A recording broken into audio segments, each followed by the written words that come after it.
Love Team Che tae. Che tae. Che tae. Pero wag yung laging laplapan ha. Mukbang. Kasi dati si Boy Tapang iba minumukbang niya, di ba? Parang pumangit na yung ano ni Chiroet ngayon, medyo malalaswa eh, no? Hindi gaya ng dati. Nakakakilig yung mga vlog niya, di ba? Nang ganda tignan. Ngayon pero parang ang lalaswa na eh, no? Parang nakakabastos na sa mga kabataan, ganun. Parang di na magandang influencer eh. Halatang peke.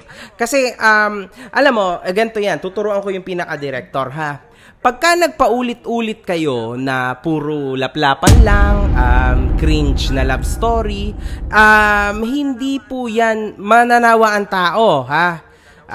Para sa inyong dalawa, mananawa ang tao at para sa direct ng niyang anong yan, niyang malupit na teleserye na yan. Baka dadaigin niya ng probinsyano sa tagal, ha? Kasi para lang may mapatunayan kayo sa mga tao. Okay lang yan, di ba? Talagang papanindigan nyo kahit hindi talaga para malupit, di ba? Para talagang sampal sa mga tulad ko, di ba? Na hindi naniniwala dyan. So, ngayon, suggestion ko lang sa inyong dalawa at syempre sa direct, bigyan nyo ng konting controversial sa mga susunod nyong episodes. Kasi baka mamaya manawa ng totally yung mga tao. Okay? Minsan mag-away din kayo, minsan magsundot din kayo ng mag-aaway, magbabate, o kaya yung mga travel vlogs. Total, mayaman na kayo, di ba? Madami na kayong pera. So, travel vlogs, yan, mga ganyan nyo. Pero wag yung laging laplapan, ha? Minsan may mga mukbang din dapat. So, balik niyo yung mga ganong sistema, ha? Para maging okay kayo. At saka yung pala... yung mukbang. Kasi dati si Boy Tapang, iba minumukbang niya, di ba? Kung ano-ano mga insekto, di ba? Ngayon, iba na mumukbang niya ngayon, no? Mas masarap. Kasi makinis, di ba? Ganda ang katawan, masarap imukbang, di ba? Dati, hindi ganyan yung minumukbang niya, eh. Kaya medyo mas masarap ngayon. Ang patok ngayon yung nagmomotor. Oh, yung magjowa nagmomotor, ayun, pwede din yan guys, ha? Gawin nyo yun. Maganda yun, suggestion ko. Anyway, ginaganapan po ito ng super famous in the whole world na si Boy Tapang at si Cherry White. Okay?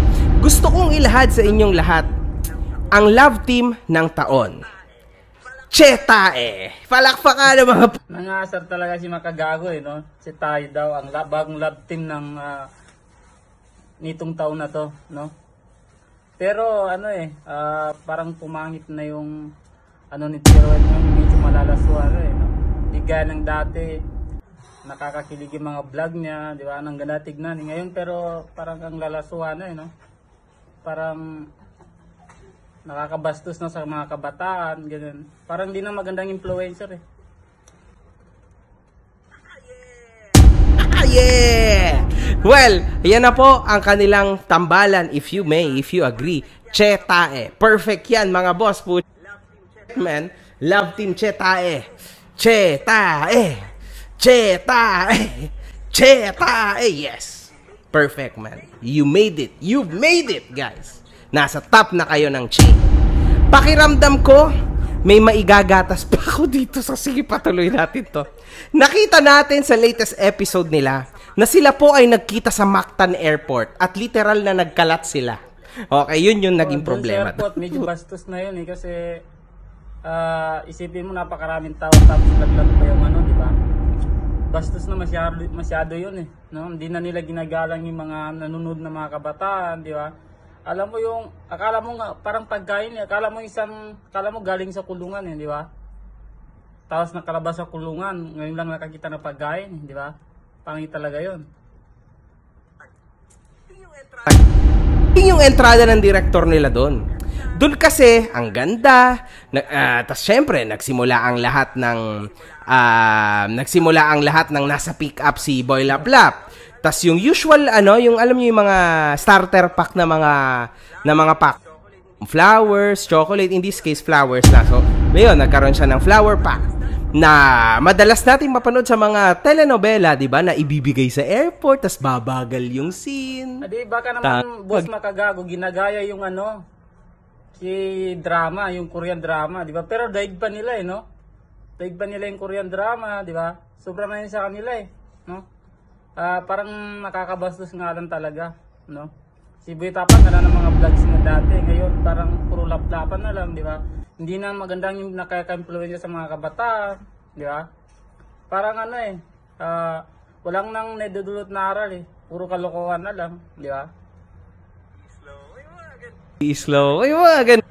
Diba, alam nyo tayo, bibigay, sabay dala si Jowa na flowers, luluhod, o kaya naman yayakap ng napakalakas, napakabilis.